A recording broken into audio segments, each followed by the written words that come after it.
I admit the deed. Tear up the planks. Here, it is the beating of his hideous heart.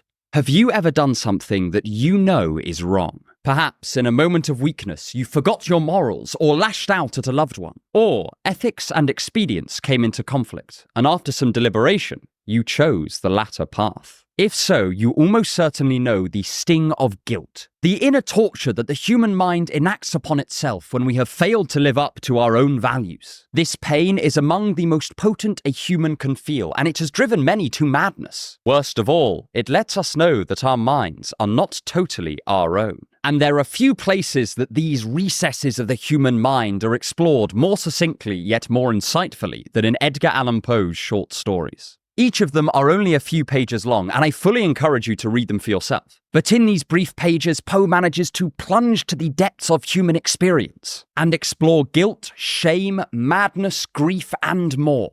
We will explore just 3 of them today and see what they can teach us about what it means to be human. Get ready to learn the existential pain of loss, why you might be insane, and what the thrill of transgression can tell us about our darkest and most perverse drives. As always, bear in mind that this is just my incomplete interpretation of these stories, and if you have a different one, that is absolutely fine. But let's begin by exploring one of Poe's most famous tales, and what it can tell us about the concept of sanity. 1. Science, sanity, and the rest. The Telltale Heart begins with our anti-heroic protagonist assuring us that he is definitely not mad. And this question of the protagonist's insanity remains a major theme throughout the story. After all, he has killed a man. And the funny thing is, he is totally unconcerned with proving his innocence. His guilt has tortured him into confession, so he only has one further worry. Is he sane or not? And it's easy to see why he might ask this. The narrator of the Telltale Heart thinks he has committed the ideal crime. He meticulously plans to kill an old man, motivated by his hatred of one of the man's eyes. Having carried out this deed, he stashes the body beneath the floorboards of their shared house. The same day, some policemen knock on the door to ask about a shriek that was reported to them, while the narrator was committing the murder. He confidently invites them in, assured of his own skill and the body's hiding place. But then he finds he can hear the beating heart of the old man beneath the floorboards. The beating gets louder and louder until he is sure the officers can hear it too. He thinks they are mocking him by pretending to be unaware of the heartbeat themselves and watching him squirm for their own amusement. Finally, he tears up the floorboards and confesses the murder, revealing exactly where the body is kept. Of course, the policemen had no idea. They could not hear the heartbeat. It is all a manifestation of the murderer's suppressed guilt. But this understandably raises our narrator's suspicions that he is in fact mad. He is doubting the veracity of his senses. He thinks there is a true heart beating in the dead man's body, separate from his own imagination, whereas everyone else thinks it is an illusion. This is a classic philosophical problem that dates back at least to ancient Greece and probably far before then. How do we tell when our senses are being honest and when they are deceiving us? When can we trust our own mind? And when is it betraying us? While this is normally presented as an idle skeptical worry, it takes on a very practical dimension when we ponder its connection with the question of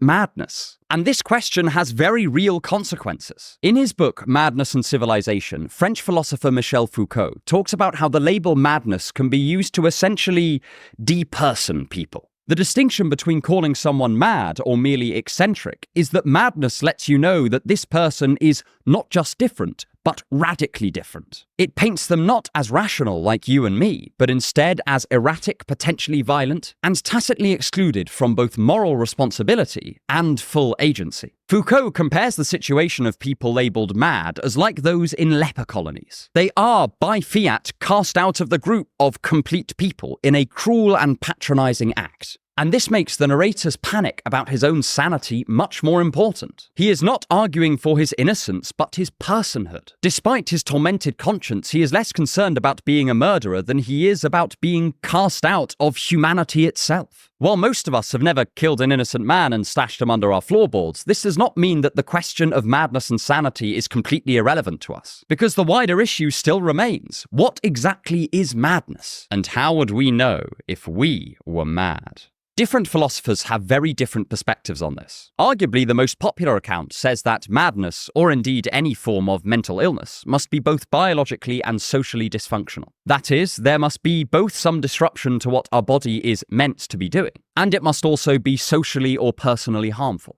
It tends to be taken as read that one of our biological functions is to provide an accurate picture of reality. And so from this perspective, the protagonist of The Telltale Heart is rendered mad by his consistent misperception of the victim's heartbeat. And this is the narrator's concern as well. He does not worry that his previous obsession with killing the old man could also be considered monomania, an irrational fixation on a single thing to the exclusion of everything else. Monomania is kind of an outdated term, as is madness for that matter, but they do map on most neatly to what Poe is exploring. However, it's worth noting that his hallucination about the heartbeat is also the only thing that drove him to confess his crimes, and that was arguably very socially constructive. On the other hand, all the evidence that he presents of his sanity is to do with the careful plotting of the murder, which is undoubtedly socially destructive. Poe may not realize this, but he is issuing a sort of challenge to the standard philosophical account of sanity. What if sometimes our inner irrationality is socially healthier than our cold, calculating, rational side? What if the nagging, torturing presence of deep moral instincts feel like madness, but can pull us back towards the social fabric, making us sane again?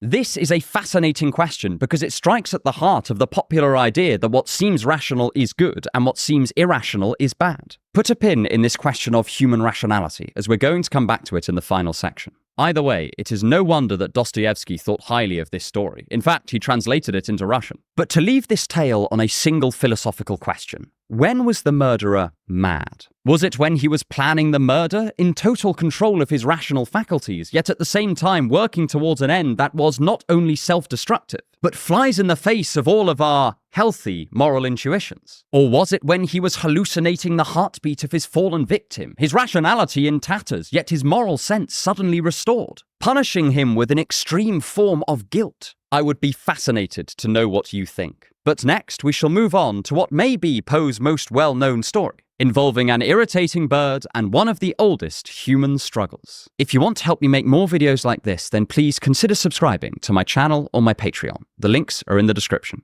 2. Ravenous Grief. It is one of the unbearable facts of human life that the older we get, the more loved ones we lose. And that is if we are lucky enough to have people worth losing. Though Poe himself claimed he intended no specific allegory for his poem The Raven, it still serves as a fantastic philosophical exploration of the concepts of love and loss that cause so much pain for so many people. The poem opens as an unnamed student is reading a book and mourning his lost love, a lady named Lenore. He is dealing with his grief by plunging into learning, attempting to cover his sorrow with knowledge and his volume of forgotten lore. First, he hears a tapping at his door and is immediately seized with terror at who it might be. But when he steps out of his chambers, he sees only darkness, and in vain hope whispers the name Lenore. But there is no one there, and only an echo replies. Next, he hears a tapping on the window, so he opens it, and a raven flies in and perches on his bust of Athena, the Greek goddess of wisdom. But no matter what he asks and says to the bird, the raven only replies, nevermore.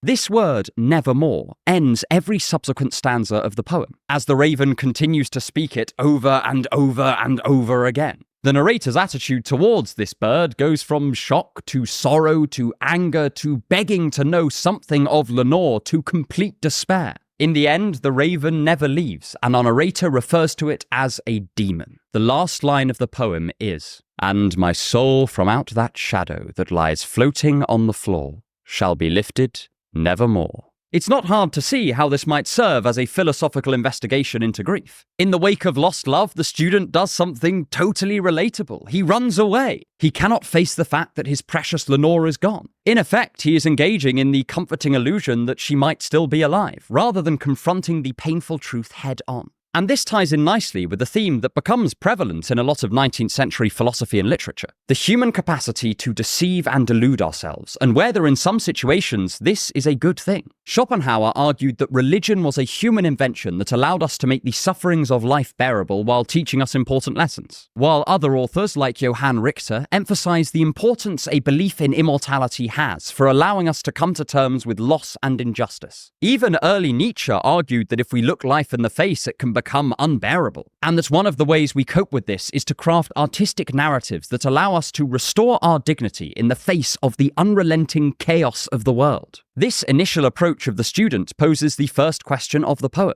Are there some truths in life that are worth running from, even if only for a while?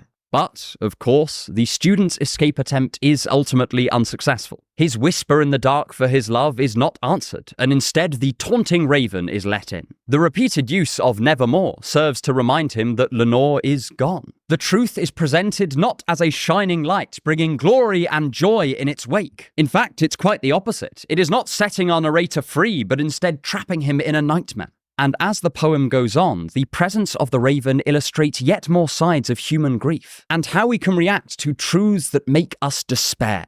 Although the scholar's initial reaction to the raven is not openly hostile, he quickly becomes angry at the endless repetitions of nevermore. Now it seems to him the raven's reminders are not just tormenting him, but outright mocking him, bringing him not just sorrow, but indignity as well. We can see parallels here with the protagonist of The Telltale Heart. In both cases, the narrators are not just concerned with their sorrow or guilt or shame, but also their loss of personal honor. The student is no longer just confronted with a terrible fact about the world, but one that is actively being thrust in his face. It turns a sorry state of affairs into a profound injustice. Unsurprisingly, he rebels. He curses the bird and screams that if it is not going to answer his questions about Lenore, it should just fly away. And yet, it remains.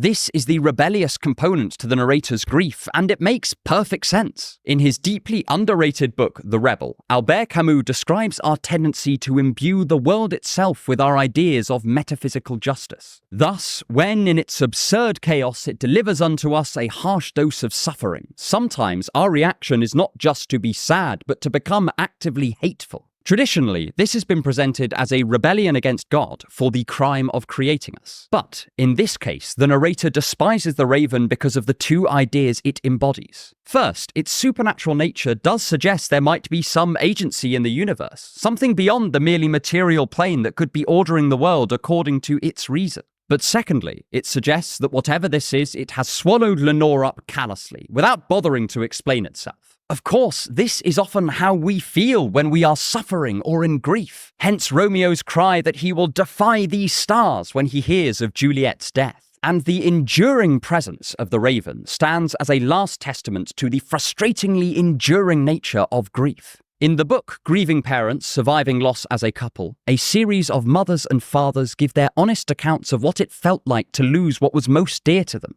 their own children. And so many of them talk of the inability to ever become like you were before. Some things are so painful, some losses so acute that they leave a permanent scar. But those parents also describe how they slowly learnt to live despite their loss. That even in hell the world kept turning, and while they will never be the same and the wound of their grief may never fully close, they still manage to rediscover joy and peace in their lives. Of course, Poe's narrative cuts off before this peace is reached, but I think of the figure of the raven, dominating the goddess of reason with his dark feathers, standing as an eternal reminder of what the narrator lost. And I can't help but be reminded of some of those grieving parents, and how they describe the unfillable gap left by the passing of their child. For them, the raven may have got quieter, but it never really left.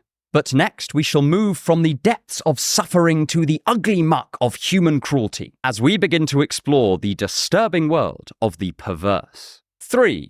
Cats, axes, and rule breaking.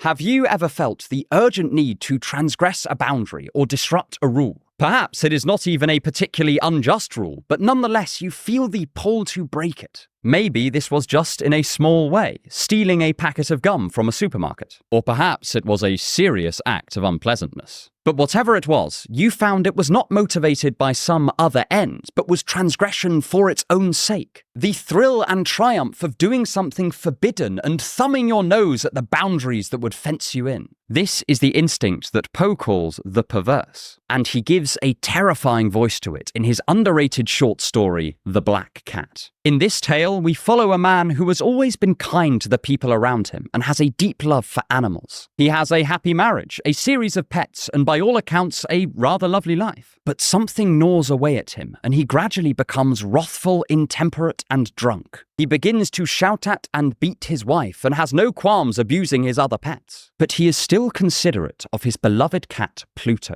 and will not harm it. Finally, in a rage so powerful that it seizes hold of his entire soul, the narrator cruelly kills his cat. He initially feels remorse for this, but then he changes his mind. He wants to do something evil, but not in a fit of rage, but rather in the spirit of perversity. He wishes to transgress to the greatest degree that he can, and place himself even beyond the reach of the infinite mercy of the most merciful and most terrible God. So he hangs the body of the cat from a tree, a symbol of his monstrosity for the world to see. But this is where things start to go wrong for him. First, his house burns down, and the effigy of a cat with a noose around its neck is branded on one of the surviving walls. He then ends up adopting another cat, who he is initially fond of, but then nurses a red-hot hatred for. It was black, just like his Pluto, but with white fur that eventually forms a picture of a gallows on it, horrifying the narrator. He attempts to kill the cat with an axe, but in his rage murders his wife instead, and he bricks her body up in a portion of his cellar. When the police investigate, he is certain they will not find anything. But then a cry calls from behind the new wall in the cellar,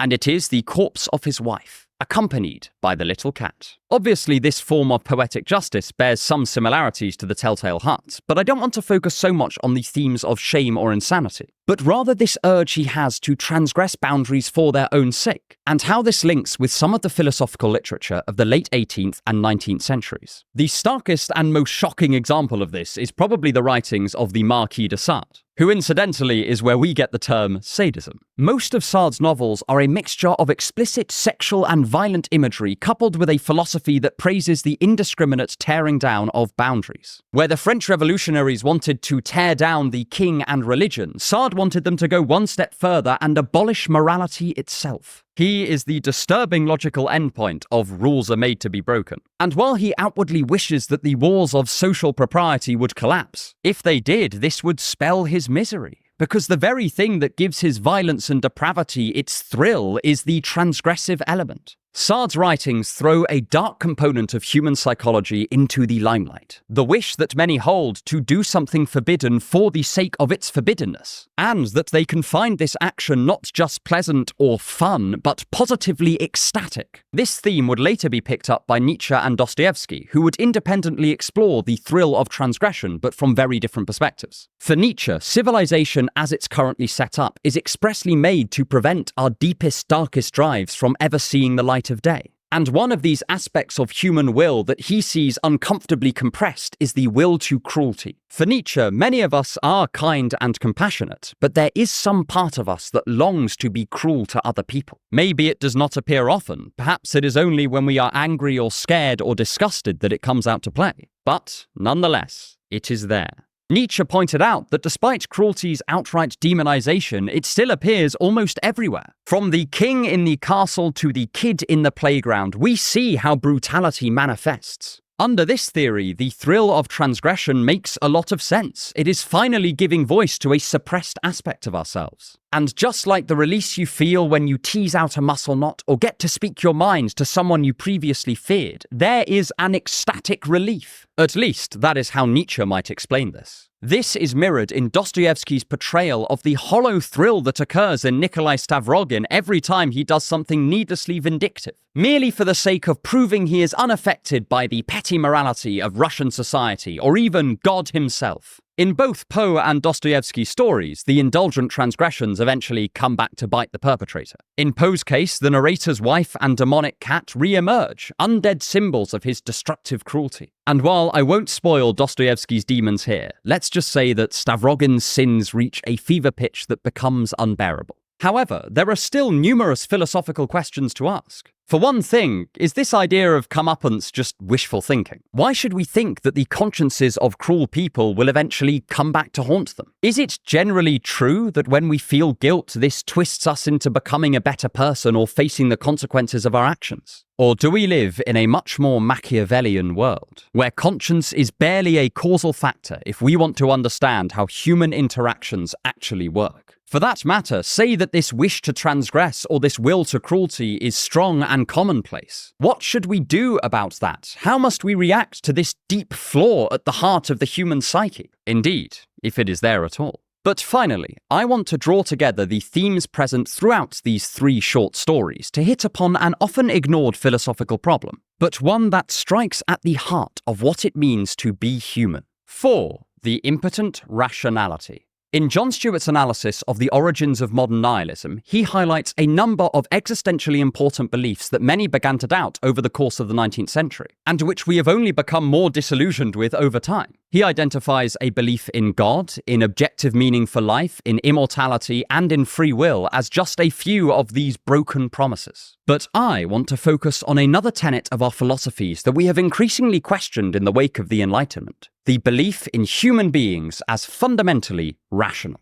Many ancient Greek philosophers, like Aristotle, defined man as the rational animal, and this belief was seized on by early Christianity and became the dominant lens through which we viewed human behavior. Sure, we were fallen creatures who had base desires, but at our core we were still rational souls, sparks of the divine, who could sublimate our irrationality to some higher purpose or power. Whatever happened, we were masters of our own mind, if not of our own fate. But increasingly, this idea has been challenged. In 18th century Scotland, David Hume unveiled his own theories on how human nature functioned. And here he attributes all sorts of human propensities not to the dictates of a rational soul, but instead association, imagination, and more. He declared that reason was the slave of the passions, and his theories pointed much more in the direction of emotions as our motivating force, rather than straightforward rationality. And moreover, he did not paint this as evil, but just how things are. The naturalistic picture of mankind's mind was forming, and it would only develop further as time went on.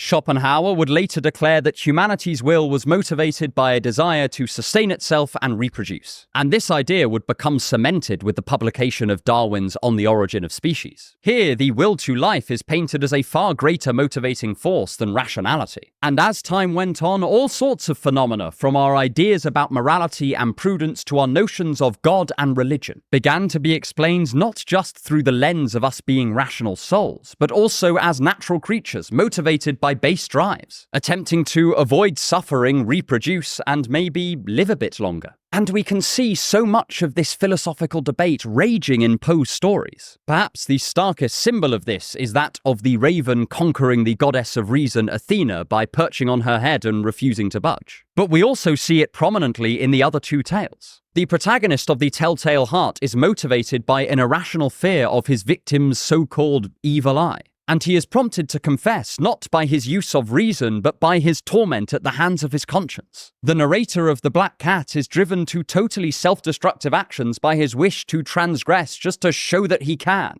In each case, the narrators either act completely outside the bounds of reason, or their reason is powerless to stop them in their tracks. Poe steps into the void left by the flight of human rationality, and he wonders what else could explain our actions if we took an honest and unflinching look. Everywhere in Poe's darkly romantic literature, he sees the powerful tug that passion has on us. From grief to terror to guilt to shame, we are propelled this way and that by our emotional states. And this is not an easy outlook to accept. The idea that people can enter states of mind where they are beyond reason or even fly in the face of reason is a harsh realization. The picture of man as a rational animal implies so many other desirable things. That human behavior can be understood by just looking at the facts of the matter objectively. That we are the masters of our own decisions, and that people are fundamentally predictable, both on a small and large scale. But throw open the door to our irrational components and anything goes. Perhaps our minds will bring us grief without relent, or madness, or guilt, or resentment, or cruelty. And maybe our reason will be insufficient to conquer them. Of course, there have been many proposed ways to seize control of this chaotic part of our natures. From faith to existentialism to unbounded love, it's not all doom and gloom. But to me, the terror of these stories comes in the idea that we are at the mercy of unconquerable forces, and that these forces come not from eldritch beasts or demonic possession, but from the darkest pits of our own mind. We might not be fundamentally rational animals, but it is an open question what this means and what it implies. And it is one well worth asking, because our answers will carry severe implications both for our own lives and how we understand the one thing that binds us all together, the task of being human. I hope you enjoyed this video, and please do give these stories a read. They are all very short, very readable, and very worthwhile. And if you want to see more of this psychological or existential horror, then check out this video where I look at the sci-fi story I Have No Mouth and I Must Scream. And stick around for more on thinking to improve your life.